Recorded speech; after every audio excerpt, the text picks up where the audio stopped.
the meeting to order. First item on the agenda is approval of the agenda. Everyone's got a copy. Are there any comments, additions? A motion to approve.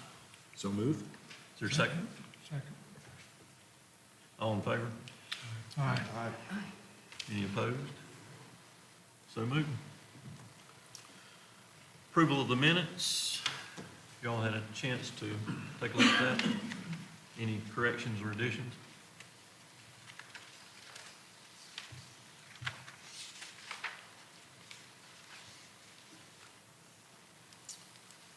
Is there a motion to approve? Motion to approve minutes. Is there a second? Second. All in favor? Aye. Any opposed? So moved. Next item. Special use permit for Rumpel Memorial Presbyterian Church. Kevin, you want to give us some background? I will, glad to, thank you, Bill. This is special use permit 2022-01 for Rumpel Presbyterian Church. They're requesting this special use permit to add a new fellowship hall. Property is zoned both town center and O&I, office institutional. The O&I section is the back section, the parking area pretty much, and the front is town center. This property is partially in the watershed, probably this front little quarter. The rest of it really drains back to the Catawba and is outside the regulatory watershed.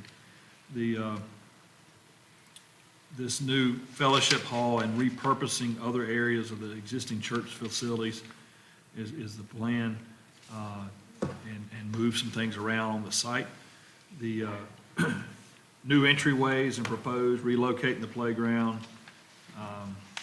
The Rumpel House is currently being renovated and is not part of this application. They're just renovating and making some changes, and they'll repurpose the Rumpel House too. Members of the engineer, Alan Crease and John Calvin and some others from the church are here to answer questions if you call upon them. Speaking about parking, in the parking lot in the back, not really any changes back there. No additional parking to be provided. But because the fellowship hall will serve the existing congregation, much of the existing parking is used by the public during the week. And then on Sunday service weekends, public parking is widely available in the area over at Brom and some street parking on Main Street. So there's a lot of shared parking arrangements that are going on. And then there's a parking narrative that included in your packet that they expect to be able to serve their needs at the church based on the parking that they currently have and the surrounding parking. There'll be stormwater management and detention provided. Let me get into the site plan. This is the addition here shown in the shaded area, the new fellowship hall. They'll collect some stormwater from in front of that, bring it around the site and go back to the rear parking area. And then we'll have a detention area in the back lower parking lot before it releases out to the street. Those plans are being evaluated now for construction drawings. Let me go. Here's a zoom in of the proposed fellowship hall. Grease trap and all the things because they'll have a kitchen that's associated with it.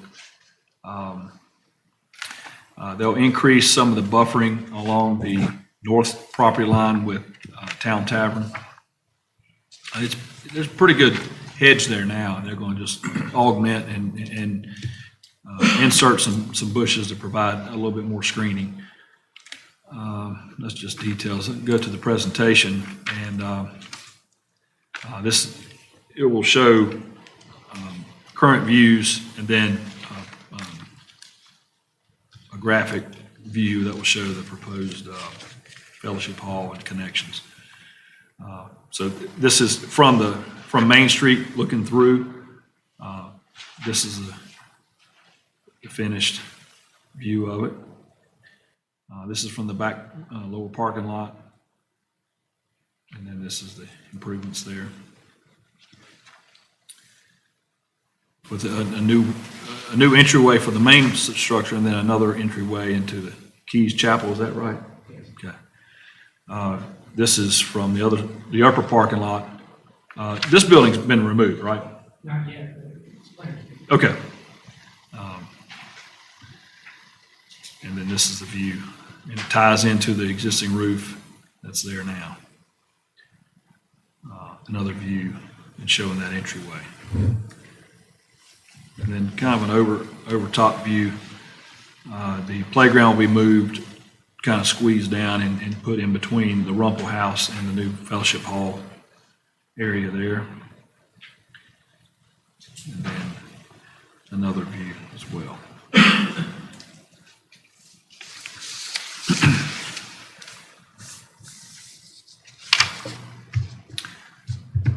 That's really all I have to share. I'll be glad to go back in between the two views of the plans if you'd like me to, but glad to answer questions, and then their team is here as well.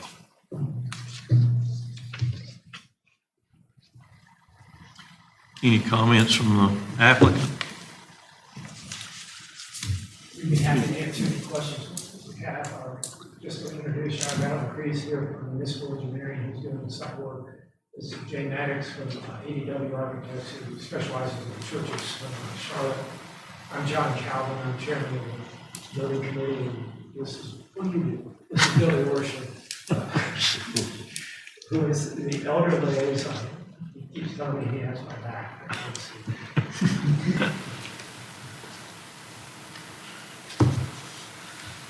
So if there's any questions we can answer, we'll be glad to. Kevin, could you go back, please, to some of those renderings? Just trying to get a perspective of, so that, the one below, that is already there, and, right? And Yes. so I'm trying to, That will be removed. The little the White little House will be removed. And that is where, that footprint is where the Yes. Fellowship Hall will go. Yeah, the site plan, I think, shows, you can,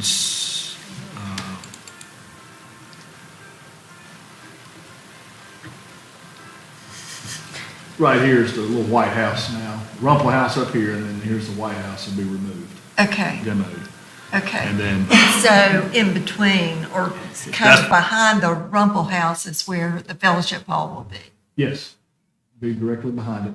There's a little courtyard in between it. Playground moved here. And then the White House is sitting about right here. Okay. Will be removed.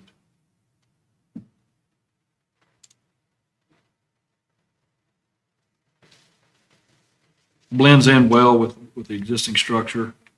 And it's all complementary. I believe that, and I think the Rumpel House, they're going to move away from the white. It's kind of a greenish color that they found from years ago. And so they're already going to change the color of that. I think it'll blend in a little bit better. We found some of the old site from the original house. We were able to color it. It'll be the sanctuary side, painted that color with the trim that you can see. So, I just might mention on the youth cottage, we did quite an investigation on it, and we thought maybe it had chestnut and some really exotic materials inside. It didn't have any.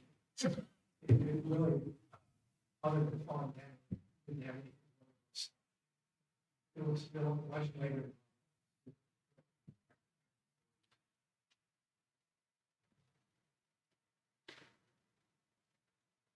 Do you have any other questions on the parking? They have 65 spaces on site that they can utilize. They have others that are off site in the area, especially on Sunday morning. Really, And they're not losing any parking. not losing any parking. I don't believe so. There's no changes. Yeah. We're contemplating putting a dumpster on the site, but we really need one, so there's a chance we'll lose one parking space, which would be kind of where Kevin's. Up in that corner right there? Okay. So I thought it's just important to go on record and let you know that probably gonna lose one for the dumpster. One other thing I'd like to point out, if I could, too.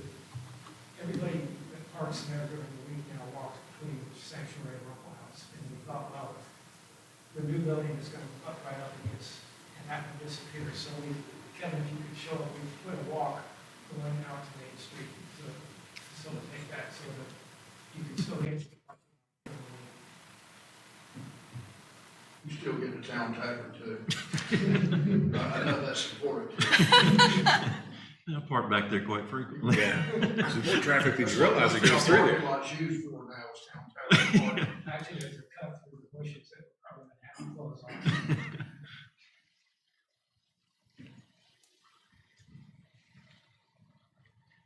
And if you use the calculation, the one space per 4 seats, that's adequate to give them, or that standard is adequate for the parking that they have now. Is that a correct statement? Yes, that would be like 51 parking spaces just on the one per 4 in the sanctuary area. Yes. Okay.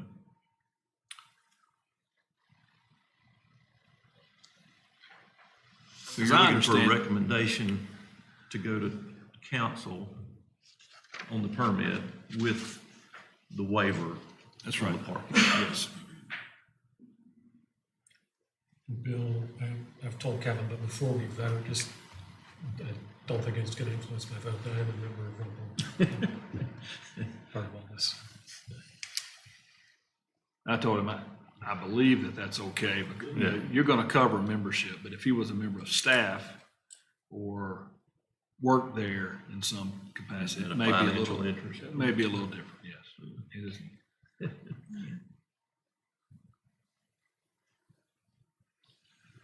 They may have a building campaign to help raise money, and he will have a financial interest in that. So it may, It's not the other way, though. it's not the other way. He's not Seeded getting money. anything out of it. He may vote against it. He may not agree with it. Yeah, not a problem.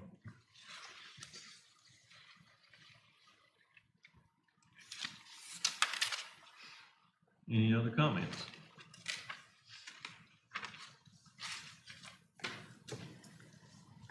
The recommendation to approve or to recommend to council that this special use permit be granted? So. A second. And second? All in favor? Aye. Aye. Any opposed? So moved. Thank you. Thank you. Who made the motion? Was it? Okay. And then Tom second. Yes, sir. Looks like it'll be Okay. really nice. Looks like it'll be really nice. Yes. I guess Thank you. while we're on that subject, there's a section in the parking code that indicates that, or that suggests that if we see something that needs to be updated or changed in that portion of the code, that we make that recommendation to town council. And that's section 16-20.4.3. The board shall initiate a request for amendment to the table of parking requirements in accordance with Article 20.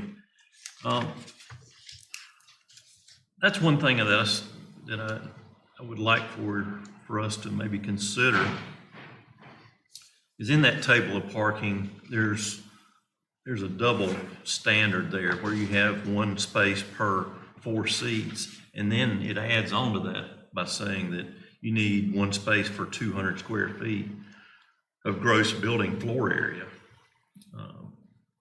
I think we could eliminate that, but I'll leave I would like to hear from staff. I think we mentioned it too. If you see a section of the ordinance that might be erroneous or requires too much parking or doesn't require enough parking, it is in your one of your duties to recommend that we adjust it as needed or however it needs to be. A lot of times you might have, I don't know how Rumpel does, but a lot of churches do have two services, and then you'd have Sunday school for one group and then service for another, and they switch. And so that typically would require more parking, but at the rate of 1 per 200 square feet, I think that's a bit excessive in my opinion. Especially given it's downtown and there's additional public parking and shared parking that's available. And it's kind of, First Baptist would be in a similar situation. They've grown, and so they've got some parking across the street, and they've had to provide that.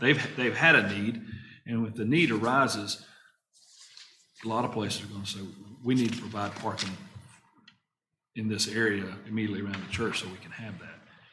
Rumpel's in a different situation. They've got some public parking that's available to them. I could talk it to death, but I kind of agree with Bill.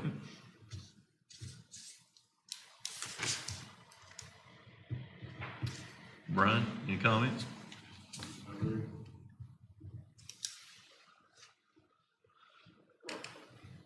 Would someone like to make a motion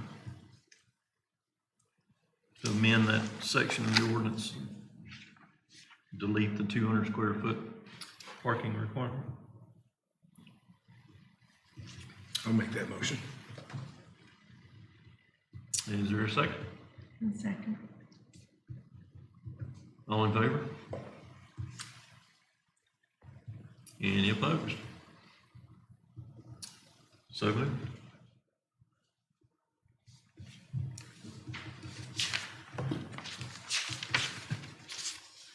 Okay, thank you. Next item, use table amendment for accessory apartments. Let me first ask before I share this section or this staff report. Did y'all understand what I'm talking about? Hey, I read through it again. I thought maybe it's a little wordy and confusing, so I'll go through it. If you had a basic understanding, what I provided for you was that staff report and some of the definitions that are involved: duplex, multifamily, single family, accessory apartment, townhouse, two-family residential, and then the use table page, the very first page. And I'm just talking about the first two blocks: single-family residence and two-family residence. It used to be that we would regulate, or the town's code would regulate design, color, materials, all those things related to two-family or a duplex type construction. In fact, there was a time when we regulated that for single-family in downtown. If it's central business or town center, and you had a house and you were going to paint the house a color, we regulated that. The General Assembly did away with that. If it's anything that's covered by the building code related to 1 and 2 family construction, unless you have a special designation or a historic district that gives you the authority as a town, town cannot regulate color or design of any of those two categories. So,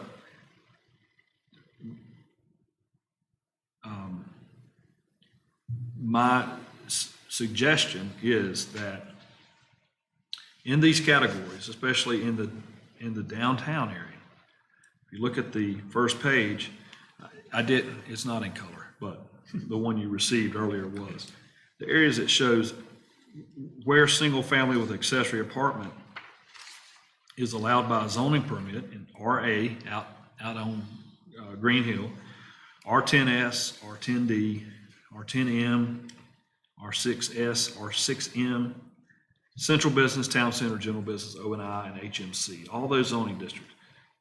In the non-residential, central business, town center, general business, O&I, and HMC, a special use permit is required.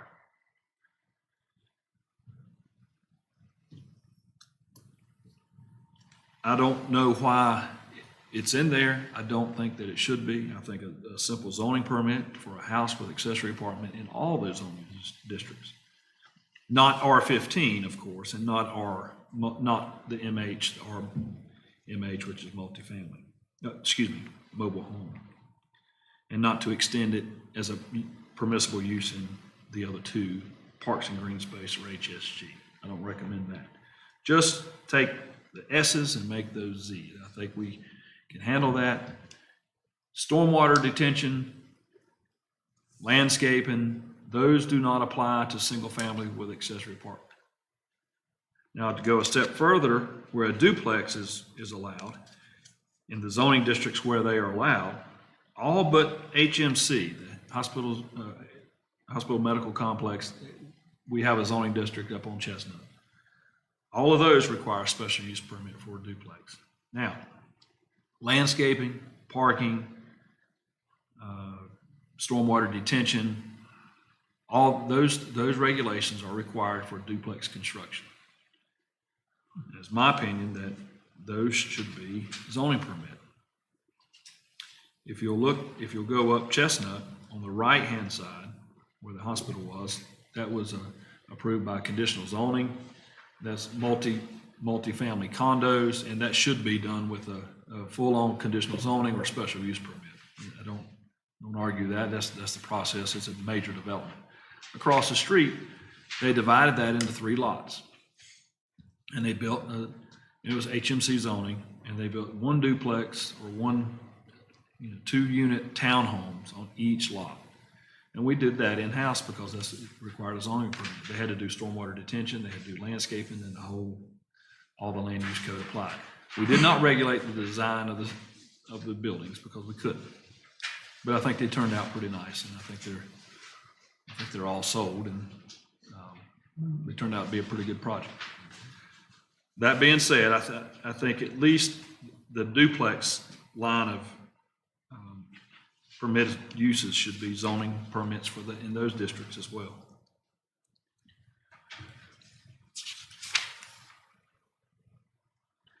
We don't have to have a decision tonight. And if you have some recommendations that you would like me to go back and dig around and come up with some language, I'll be glad to. But I did share this with council last week and asked if it would be okay to bring this up before planning board. And they said I could, and so that's where we are.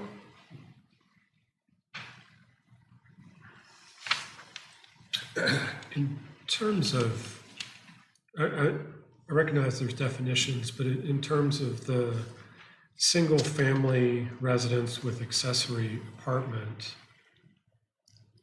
compared to duplex or 2-unit in whatever form it becomes, how are those from a zoning perspective substantially different in terms of impact on a neighborhood? And the particular reason of asking is in all the areas you circled, but particularly the R10S I'm trying to visualize. Zoning is a very broad tool, right? It's not, like you say, it's not dealing with architecture and size and a lot of detail.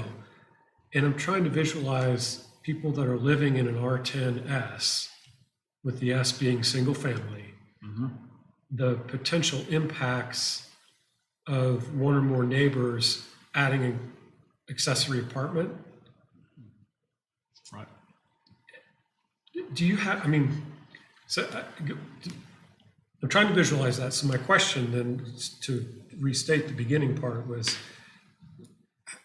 how are those substantially different of 2-family residence, which is that second section of code there, versus single family with accessory apartment. Okay.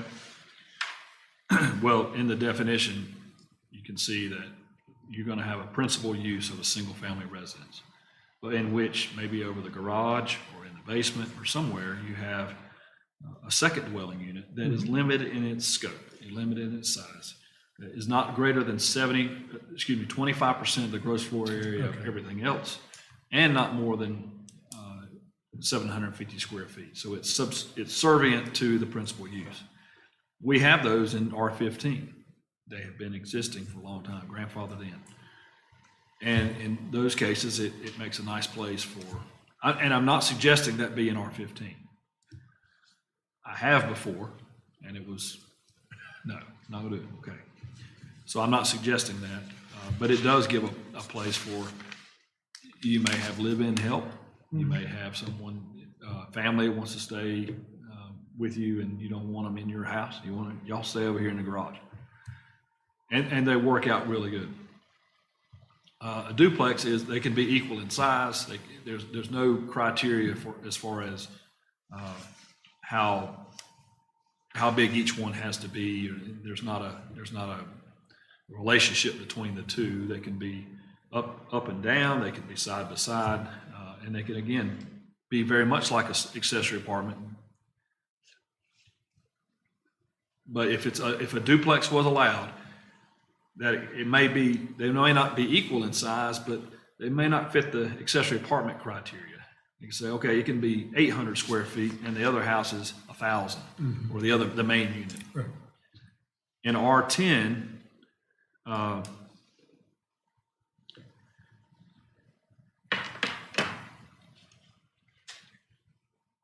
duplex is allowed. I'm not sure.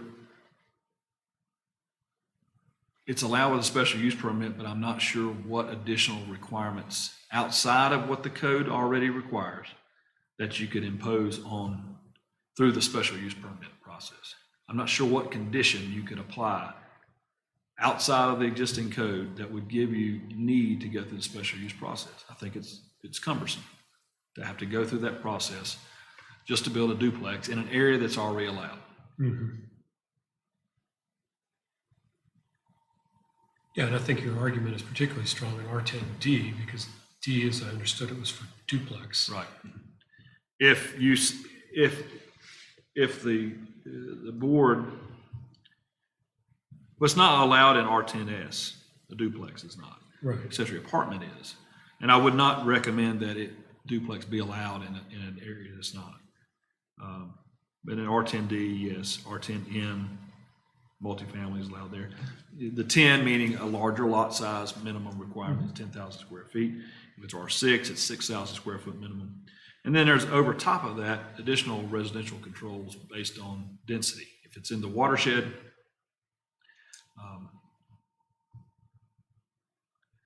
if it's in this area of town, anywhere here is going to have additional controls over the density, 5 units per acre, if it's R6M. Different criteria for R10M. I don't have those off the top of my head. But then when you get into downtown, the downtown zoning districts, you don't have the residential, for multifamily projects, you don't have the residential occupancy control. So we removed it. But if it's a duplex, it's just going to be, they're going to have to divide the lot, meet the minimum standard, and then they can build a duplex on it. Could not be multifamily where they build 3 units or 8 units. That would have to go through they would have to go through special use permit. Because then you're serving more people, you've got roads or driveways to serve it, you got trash, you've got a lot of different things. It makes it more like a commercial development, like Chatola or something else.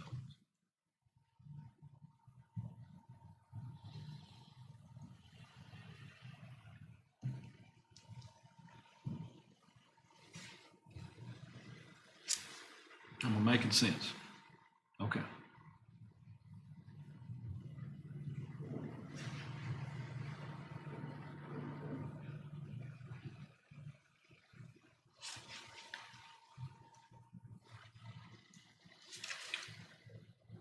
So can I also ask a history question then, I guess, about the downtown areas? Were these created as special use rather than zoning administration? Were they designated S because the town council at whatever time was worried about having too low of density downtown? Or is it just, you feel like it just happened and shouldn't have happened? And what, kind of how did we get to Back this in- situation? I want to say there was some code amendments in the late 80s and there were some in the 90s that we only had just a few zoning districts. You had a multifamily zoning, and then you had a R15, and you had commercial. We didn't have, I think there was office institutional, but then came along some, in the early 90s, the watershed restrictions, we added additional criteria, R6M, R10D, that we took the residential where we wanted a little higher density and then broke them up into other types of zoning districts. Still residential, but a different, as you move further out, single family. As you got closer in, more transitional, a little bit more higher density as you got in. I don't know why special use was, maybe the council at the time wanted more control. There was a zoning administrator in the mid-90s, but before that, it was just a building inspector. So as we progressed to a planning director, now we've got another zoning officer, we've got more control. And then in the late 90s, there was commercial design standards adopted. And then those were applied to these various types of building type, the residential building types. So the types of buildings built in Chatola, they had to look a certain way, and they went through a major process. Some of that's been, as I explained earlier, some of that's been taken away from the General Assembly, that, hey, you gotta leave duplexes and single family alone. So with that, I don't know that the special use permit is necessary for that type of pretty straightforward development. The last one that was a duplex type construction that went through the process, it was conditional use then, now it's all special use. Just a difference in terms.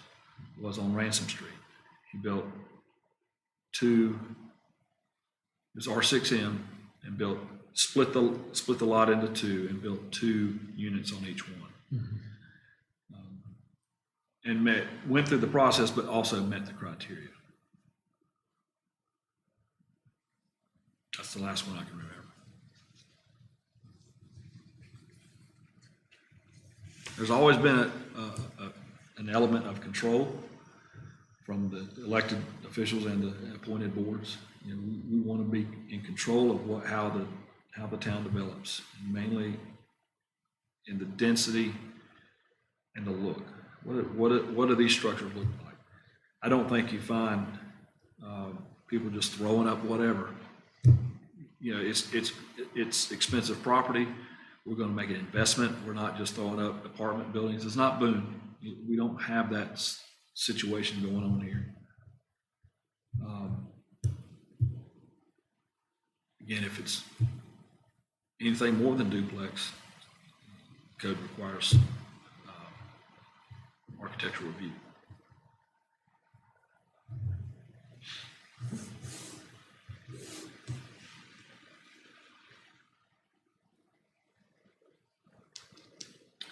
So really, the big factor where the difference is between the zoning and special use would be control. How much control we want to have. Right. Yes. Yeah. Right, right. And the whole reason I'm at this point is, what control do you really have beyond the code? The code's going to apply no matter who comes in. What additional conditions can you place on a duplex, on a single lot, that can't otherwise be done administratively? because you can't dictate what it looks like. That's been taken away. And so that's my reason I'm here. Even with a special use permit, you're gonna be the one to make recommendations to council at the public hearing of what those conditions are gonna be. So it just drags the process out. It's the same result, but takes longer. One example that might be a little different, let's say you had the 7-acre piece down here. And they want to do duplexes. Well, that's a big piece of property. They can do a lot. But once they divide it more than 3 times, or more than 3 lots, they're already getting a major subdivision approval by you and council. So they could divide it into 3 lots and put 3 duplexes, and they're done. Under the idea that I'm saying, we're just gonna do a zoning permit. If they wanna do more than that, which they probably will, based on the size, they're gonna be in front of you anyway. I'm just thinking, that's a big piece. Maybe they have a 1/2 acre. But once they divide it, a duplex again, 2 units on 1 lot, if they divide it more than 3 times, they're gonna be in front of you anyway.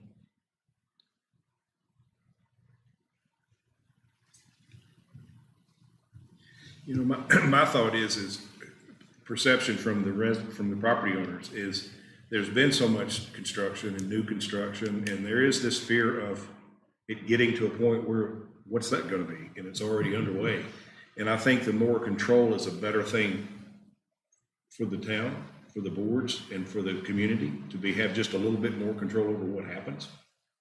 I think that gives the community, based on their desire to keep the character the same and the look the same, experience the same, I just think it gives us more control. That's my thought. What look can you control? Well, you can't control the look, I understand that, but they just want more control over what goes there, what's approved. Again, and you're exactly right. That is the tagline. We want to have the control, but you really don't have any. That's my point. The code applies. There's no other conditions that I can think of that you can apply to that project that's not already in the code that we're going to do administratively.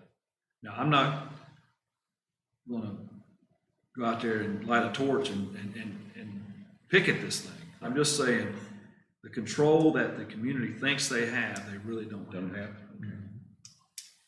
To say that in a different way or ask it in a different way is if a property owner came in with an application for a single-family home with an accessory use in town center we have a couple vacant lots still in town center, and they came in with a single-family home, accessory apartment, and it met code under the current thing, council couldn't, without risk of lawsuit, I imagine, but council wouldn't have a base, we wouldn't have a basis, council wouldn't have a basis for denying that special use permit, would they?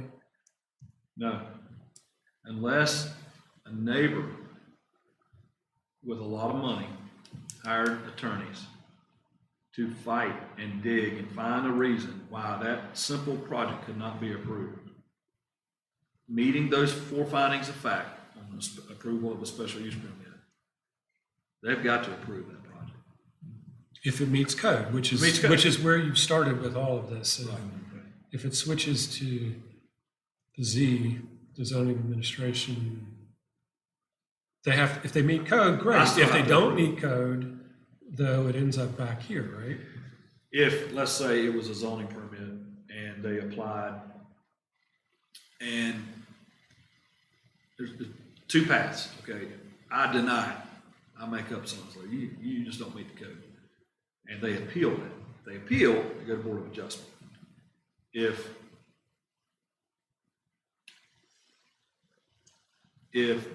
I approve it, and it's administrative, I have the right to approve it, it meets the code, I approve it. A neighbor has 30 days to file an appeal to go to Board of Adjustment. If they say something ain't right, they did something wrong, they have to do that. But in the third scenario, if they come in and they don't meet code, they bring it into you and they don't meet code. They have setback variance, they have a height variance, whatever Yeah. it may be, that's when it, Well, if they have a variance, I can't approve it. right, it has to come here, right? It has to go to First, the Board of Board of Adjustment. Adjustment. Board of Adjustments. Okay. There is a relief valve for them. There is an appeal process. It depends on which way it goes. If it's a zoning permit, that appeal goes to the Board of Adjustment. If it's a variance, Board of Adjustment. If it's a height variance, Board of Adjustment. If it's a special use permit, whatever the use might be, it's coming to you anyway as a recommendation and it goes on to town council.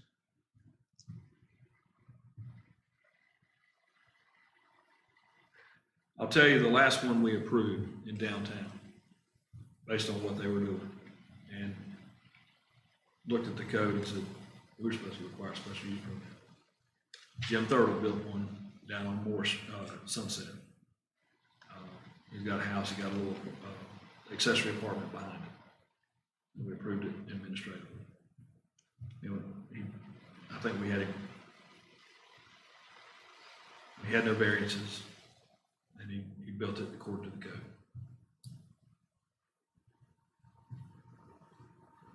And in my opinion, it should have been done with a zoning permit. He didn't need to go through any other hoops. He met them, he met the code. No comments at the public hearing, or just sailed on through? No, we did it with a zoning permit. No. Yeah. By mistake.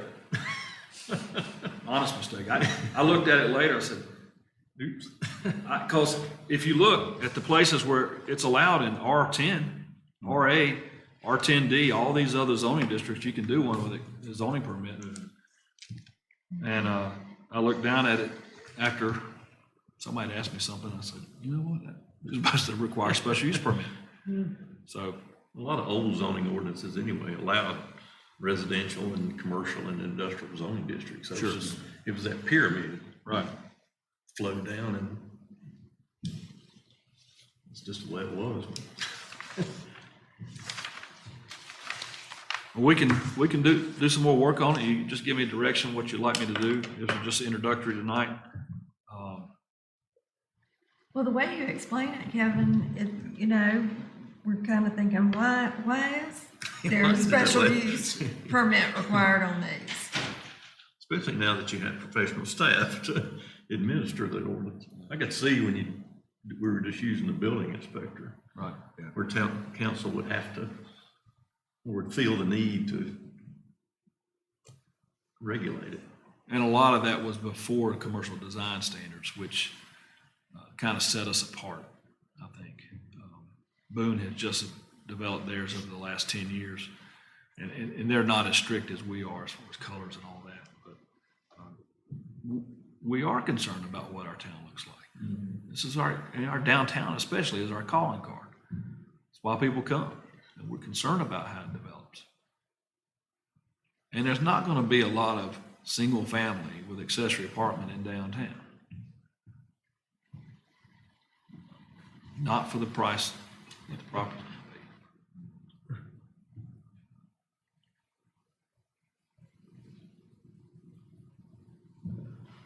Unless somebody wants to turn the accessory into an Airbnb. Well, they can. It's allowed. Downtown, That's they can. right. Yeah, if I had a piece like Jim does down there, I'd have probably done something like that. Have someone paying nightly, help pay for my mortgage. I think they're, Just can't do it in Tom's neighborhood. I don't think it would go well in our neighborhood. Oh. Yeah. Somebody did once. Did they really? Yeah.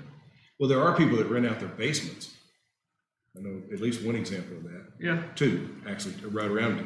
Yeah, and there's some that are non-conforming, been there a while, they've had something. Yeah. And there's some people that probably sneak them in. If I said that people aren't doing things without permits, I'd be a fool.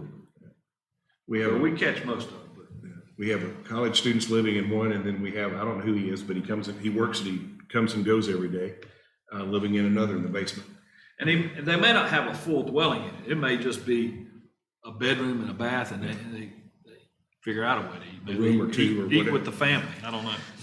The reason, and maybe I'm a little sensitive to this is what we have in Raleigh, is our son has a home, and then we have a 1,200 square foot home on his property in his side yard, and it's all part of the same complex.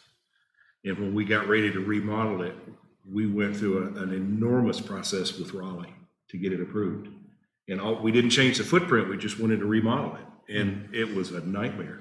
We don't want that. Yeah, That's I what know. we're trying to prevent here. Yeah, well, and that's why I say, so I know this was in the pre-existing 1920s, 1940s building.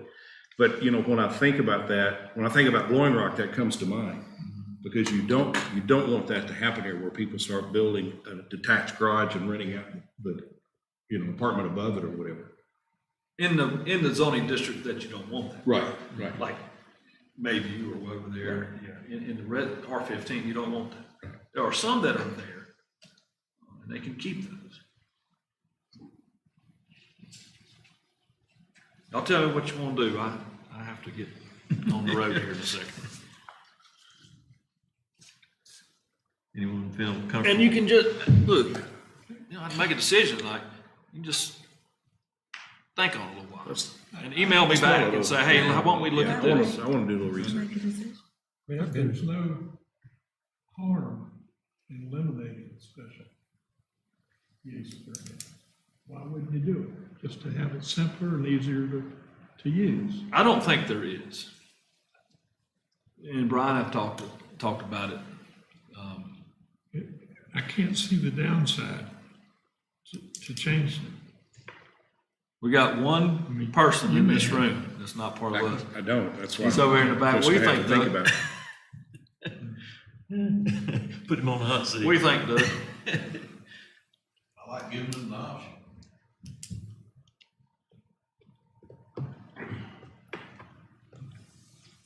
Hey, if it comes a problem, change it back.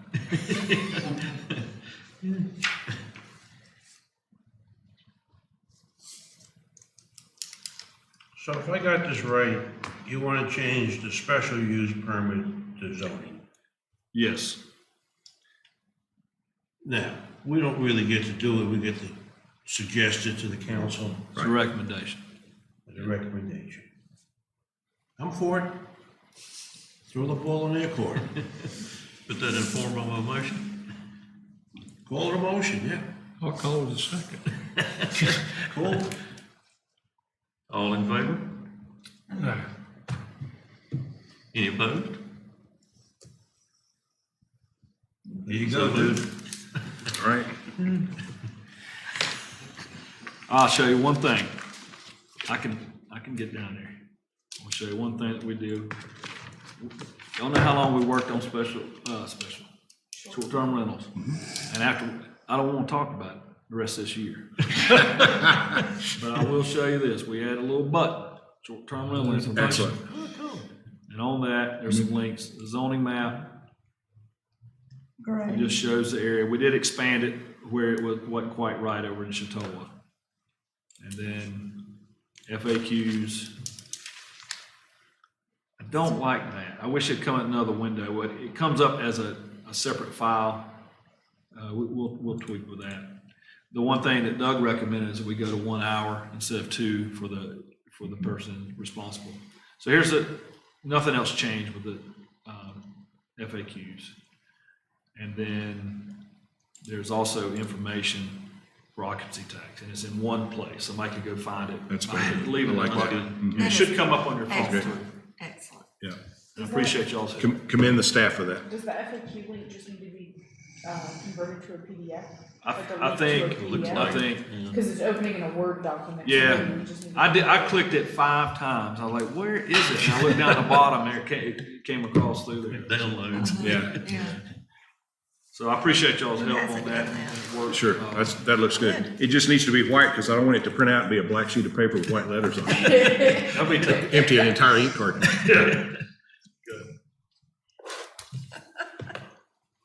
Well, I gotta step out. Y'all can talk all you want to. I gotta get down the road. I appreciate y'all a bunch. Thank you, Sheriff. Well, happy Thanksgiving. Thank you, y'all, too. Yes, indeed. Would anyone like another brownie or a piece of fudge? I don't want to take these home. I can figure it out, or I can have Any other business? We're adjourned. Okay, Thank you. all right.